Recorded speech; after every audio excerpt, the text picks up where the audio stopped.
नमस्कार मंडळी, स्वागत आहे तुमचं आजच्या या व्हिडिओमध्ये. तर मंडळी, आज आपण मोड आलेल्या मुगापासून पौष्टिक असा पराठा बनवणार आहोत. खूप छान असा हा पराठा तयार होतो. हा पराठा तुम्ही मुलांना डब्यामध्ये सुद्धा देऊ शकता. खूप छान असा लागतो, मुलेसुद्धा आवडीने खातील. चला तर मग रेसिपीला सुरुवात करूया. तर इथे 1 वाटी मी मूग घेतलेले आहेत, मोड आलेले मूग घेतलेले आहेत. चवीनुसार मीठ घेतलेलं आहे, भरपूर असा लसूण घेतलेला आहे, थोडंसं आलं घेतलेलं आहे, 4 हिरव्या मिरच्या घेतलेल्या आहेत, 1 कट करून कांदा घेतलेला आहे, अर्धा चमचा जिरे घेतलेले आहेत, अर्धा चमचा ओवा घेतलेला आहे. आता हे सगळं आपल्याला बारीक करून घ्यायचं आहे. तर इथे मी मिक्सरचं भांडं घेतलेलं आहे. त्यामध्ये आपल्याला मिरची टाकायची आहे, आलं टाकायचं आहे, जिरे, ओवा आणि कांदा टाकून बारीक करून घ्यायचा आहे. मूग आपण नंतर बारीक करणार आहोत, आधी आपण हे फिरवून घेऊ. तर इथे लसूण, मीठ सगळं मी मिक्सरच्या भांड्यामध्ये टाकलेलं आहे. आता हे आपण फिरवून घेऊ. तर इथे पाहू शकता, थोडंसं जाडसरच ठेवलेलं आहे. आता यामध्ये आपल्याला मूग टाकायचे आहेत. मूग टाकून थोडंसं पाणी टाकू आणि बारीक करून घेऊ. तर इथे अगदी थोडंसं पाणी टाकलेलं आहे, जास्तसुद्धा पाणी टाकायचं नाही. तर आता हे बारीक करून घेऊ. इथे पाहू शकता, जास्तसुद्धा बारीक केलेलं नाही, असंच आपल्याला थोडंसं जाडसर ठेवायचं आहे. आता इथे मी एका ताटामध्ये गव्हाचं पीठ घेतलेलं आहे. तर गव्हाचं पीठ 2 वाट्या घेतलेलं आहे. तर त्यामध्ये आपल्याला थोडेसे तीळ टाकायचे आहेत. 2 चमचे मी पांढरे तीळ टाकलेले आहेत. इथे अर्धा चमचा लाल मिरच पावडर आणि पाव चमचा मी हळद टाकलेली आहे. थोडीशी कट करून कोथिंबीर टाकायची आहे. तर इथे कोथिंबीर तुम्ही थोडीशी जास्तसुद्धा टाकू शकता. माझ्याकडे थोडीशी होती तेवढीच मी टाकलेली आहे. तर हे सगळं मिक्स करून घेऊ आणि त्यानंतर मिक्सरच्या भांड्यामध्ये जे आपण मूग आणि वाटण बारीक करून घेतलेलं आहे ते इथे टाकायचं आहे. आता हे टाकल्याच्यानंतर छान असं मिक्स करून घेऊ. मिक्स करून झाल्याच्यानंतर इथे जर तुम्हाला वाटलं की आपल्याला पाणी लागत आहे, यामध्ये आपलं पीठ मळलं जात नाही, अशा वेळेस तुम्ही इथे थोडासा पाण्याचा हापका मारून हे पीठ मळून घ्यायचं आहे. तर पीठ आपल्याला मळताना थोडंसं घट्ट मळायचं आहे. जसं तुम्ही चपातीला पीठ मळता अगदी त्यापेक्षा थोडंसं घट्ट मळून घ्यायचं आहे आणि पाण्याचा थोडा थोडा हापका मारून हे पीठ घट्ट असं मी इथे मळून घेतलेलं आहे, पाहू शकता.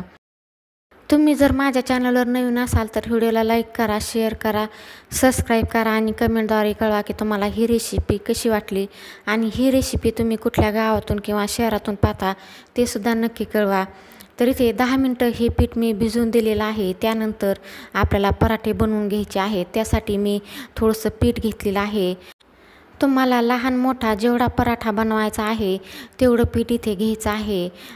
तर इथे मी चपातीच्या आकारा एवढा मोठा पराठा बनवणार आहे, त्यासाठी मी इथे मोठा उंडा घेतलेला आहे. तर तुम्हाला जर मिडियम साईजचे बनवायचे असतील तर थोडासा लहान उंडा घेतला तरी चालेल. तर हा उंडा आपल्याला लाटून घ्यायचा आहे. थोडंसं गव्हाचं सुकं पीठ लावत आपल्याला हा उंडा लाटून घ्यायचा आहे. छान असा पातळ आपल्याला पराठा बनवून घ्यायचा आहे. तुमच्या आवडीनुसार इथे तुम्ही लहान मोठे किंवा तुम्हाला जर जाड आवडत असतील तर जाडसुद्धा करून घेऊ शकता. तर इथे मी पातळच बनवणार आहे आणि लाटून झाला की इथे आपल्याला त्यावरती थोडेसे तीळ टाकायचे आहेत आणि तीळ टाकल्यानंतर थोडंसं बेलण्याने लाटून घ्यायचं आहे, जेणेकरून तीळ आपले निघणार नाहीत. तर दुसऱ्या बाजूने सुद्धा मी थोडेसे तीळ टाकून लाटून घेतलेलं आहे. तर दोन्ही बाजूनी तीळ लावून झालेले आहेत. आपला पराठा लाटून झालेला आहे, पाहू शकता. छान असा पातळ पराठा मी लाटून घेतलेला आहे. आता हा पराठा आपण भाजून घेऊ. इथे मी गॅसवरती तवा ठेवलेला आहे. तवा छान असा तापलेला आहे. त्यावरती आपल्याला थोडंसं तेल किंवा तूप टाकायचं आहे आणि सगळीकडे पसरवून घ्यायचं आहे. आता यावरती आपण पराठा टाकू. पराठा टाकून झाला की लगेचच आपल्याला साईडने सुद्धा थोडंसं तेल किंवा तूप सोडायचं आहे. तर तुपामध्ये सुद्धा हा पराठा खूप छान असा लागतो. तर तुमच्या आवडीनुसार इथे तुम्ही तूप किंवा तेल लावून घेऊ शकता.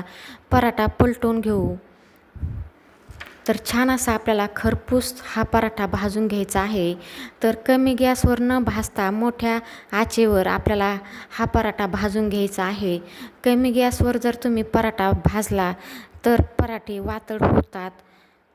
त्यामुळे आपल्याला मोठ्या आचेवरच हे पराठे भाजून घ्यायचे आहेत आणि छान असे खरपूस भाजायचे आहेत. लोखंडी तवा घेतलेला आहे. लोखंडी तव्यावरच मी हे पराठे भाजून घेतलेले आहेत आणि छान असे खरपूस भाजलेला आहे. इथे पराठा पाहू शकता. तर हा पराठा आता आपण आलटून पलटून छान असा भाजून घेऊ. छान असा भाजून झालेला आहे. आता हा पराठा आपण काढून घेऊ. तर इथे मी दुसरासुद्धा पराठा तयार करून घेतलेला आहे. तो सुद्धा आपण अशाच प्रकारे भाजून घेऊ. तर तुम्ही हा पराठा नाश्त्यालासुद्धा करू शकता. खूप छान असा लागतो. किंवा तुम्ही जर बाहेरगावी जात असाल तर बाहेरसुद्धा तुम्ही सोबत नेऊ शकता. फक्त त्यामध्ये तुम्ही कांदा घालू नका. कांद्यामुळे पराठा खराब होऊ शकतो. आणि मुलांनासुद्धा डब्यामध्ये तुम्ही हा पराठा देऊ शकता. मुलंसुद्धा आवडीने खातील. खूप छान असा लागतो आणि पौष्टिकसुद्धा आहे. तर कधीकधी भाजी पोळी बनवायचा कंटाळा आला तर तुम्ही अशा प्रकारे मुलांना डब्यामध्ये पराठे देऊ शकता. खूप छान असे लागतात. तर हा सुद्धा आपला पराठा आलटून पलटून छान असा खरपूस भाजून घ्यायचा आहे. तर मंडळी इथे आपला दुसरासुद्धा पराठा छान असा खरपूस भाजलेला आहे. तर हा सुद्धा पराठा काढून घेऊ. पाहू शकता छान असा झालेला आहे. थोडासा तव्यावरती मी इथे हा पराठा दुमडून घेतलेला आहे. इथे पाहू शकता अशा प्रकारे घेतलेला आहे. पाहू शकता छान असा झालेला आहे. तर सगळे पराठे मी इथे बनवून घेतलेले आहेत. छान असे झालेले आहेत. तुम्हाला व्हिडिओ नक्कीच आवडला असेल तर आवडला तर एक लाईक नक्की करा. तर तुमच्या भागामध्ये सुद्धा तुम्ही कशा प्रकारे पराठे बनवता ते सुद्धा नक्की कळवा.